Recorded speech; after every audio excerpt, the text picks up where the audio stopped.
পলাশ, জি মামা।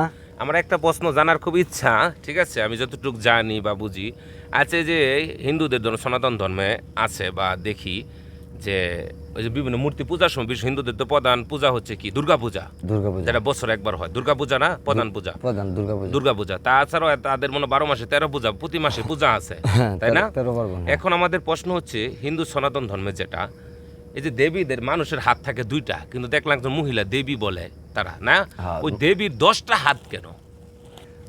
দেবী দুর্গা হলো আপনার মানে হিমালয়ের সন্তান, হিমালয়ের কন্যা হলো দেবী দুর্গা। আচ্ছা। এখন হিমালয় পৃথিবীর সর্বোচ্চ সিদ্ধপীঠ হলো হিমালয়। যেরকম আপনার আমাদের ধর্মে আছে, যে মুসলমান ধর্মে আছে মক্কা মদিনা, এরকম আমাদের ভারত অঞ্চলে হলো হিমালয়। তো হিমালয় থেকে আপনার এই ব্রহ্মা বিষ্ণু শিব সবাই কিন্তু হিমালয় থেকে সাধন করছে। তো হিমালয়ের কন্যাই হলো দেবী দুর্গা। তো আর মহাদেবের হলো স্ত্রী। মহাদেবের স্ত্রী 10 হাতের রহস্যটা কি? 10 হাতের রহস্য হলো কি, যে তার 4 মেয়ে, 2 মেয়ে সরস্বতী লক্ষ্মী, আর 2 ছেলে কার্তিক আর গণেশ, মানে দেবীর। এখন তার 10 হাতের আর 10টা হাতের রহস্য হলো যে তার এই 10টা হাতে 10টা দেবতার 10টা হাত। এই 10টা হাতের মধ্যে কিন্তু একটা হাতও তার না। তার স্বামীর নামটা কি জানো? তার স্বামীর নাম তো শিব, মহাদেব। হ্যাঁ, এটাই বলতেছিলাম। আমি জানি স্বামীর সেবা করার জন্য তার 2 হাতে না পারে আর কি 10 হাত তৈরি করে দিয়েছিল নাকি, 2 হাতে সেবা করে সে কুলাইতে পারতেছিল এমন কোনো? হ্যাঁ, 2 হাতে সেবা করে কুলাইতে পারতেছে না, তার জন্য তার 10 হাত। তারপরে 10 হাতে সেবা করে স্বামীর সেবা যে কিভাবে করতে হয়, সেই 10 হাতও স্বামীর সেবা করে মনে স্বামীর মন অর্জন করার জন্য স্বামীর এতটা ভালোবাসে, এরকম নাকি বিষয়টা? না, বিষয়টা হচ্ছে এরকম না। বিষয়টা হচ্ছে অসুর শক্তি বাইরে গেছিল। আচ্ছা। অসুর শক্তির ক্ষমতা বাইরে গেছিল, তখন মহিষাসুর ছিল, সে তার মানে মহিষে বাহন করে আসছিল। তো অসুরটা তার নাম ছিল মহিষাসুর।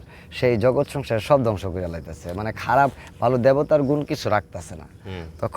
তখন দেবী দুর্গাকে তখন দেবতারা কেউ তার সাথে পারতেছে না, মহিষাসুরের সাথে কেউ পারতেছে না। তখন এই মহিষাসুরকে বধ করার জন্য একজন দেবতা, ব্রহ্মা দিচ্ছে তার ব্রহ্মাস্ত্র, শিব দিচ্ছে তার ত্রিশূল, এরকম প্রত্যেক দেবতা তার যে দেবতার হাতে তো একটা অস্ত্র থাকে, নারায়ণের হাতে একজনের অস্ত্র থাকে, গদা থাকে, চক্র থাকে না?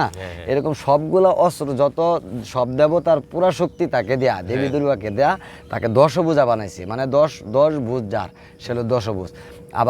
আবার গজের মতো আনন্দ যার, সে গজানন। যেরকম গণেশকে গজানন বলা হয়, কারণ গণেশের মাই তো হলো দেবী দুর্গা।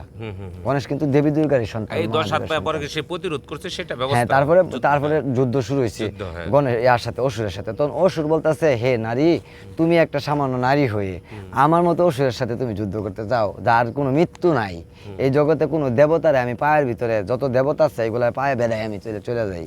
মানে দেবতা হলো ভালো পূর্ণ, দেবতা হলো ভগবান, তাদেরকে আমি মায়েরা চলে বেড়াই, কেউ আমার সাথে পারে না। আর তুমি একটা মেয়ে হইয়া আমার সাথে যুদ্ধ করতে আইছো, মহিষাসুরের সাথে যুদ্ধ করতে আইছো, মানে সেই রকম বীরত্ব দেখাইছে। দেখায়া সে দেবীর সাথে এরকম যুদ্ধে লাগছে।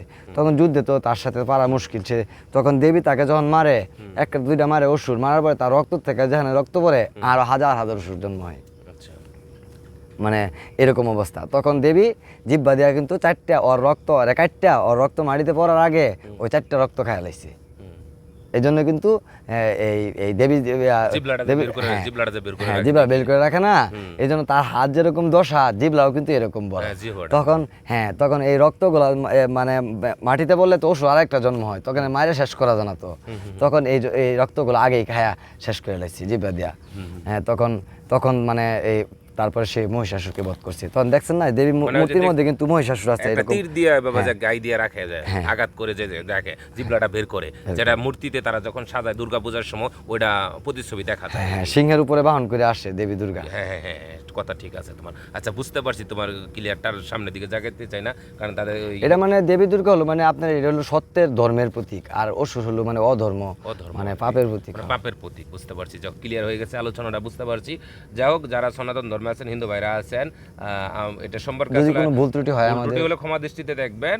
বিষয়টা আমার জানার ইচ্ছা ছিল, যদিও আমি যতটুকু জানি, কারণ হচ্ছে সে তো বিভিন্ন মাজারে যায়, বিভিন্ন বই পড়া, এবং হিন্দু ধর্ম নিয়ে সব ধর্ম নিয়ে আলোচনা করে, মন্দিরেও যায়, বিভিন্ন মন্দিরে সে চলাফেরা করে, বিভিন্ন মন্দিরে যায়, অনেক আশ্রমে যায়, গিয়ে অনেক কথাবার্তা শুনে জানে বুঝে, সেই কারণে তার কাছে জিজ্ঞেস করা। সে তার সামর্থ্য অনুযায়ী বলার চেষ্টা করছে।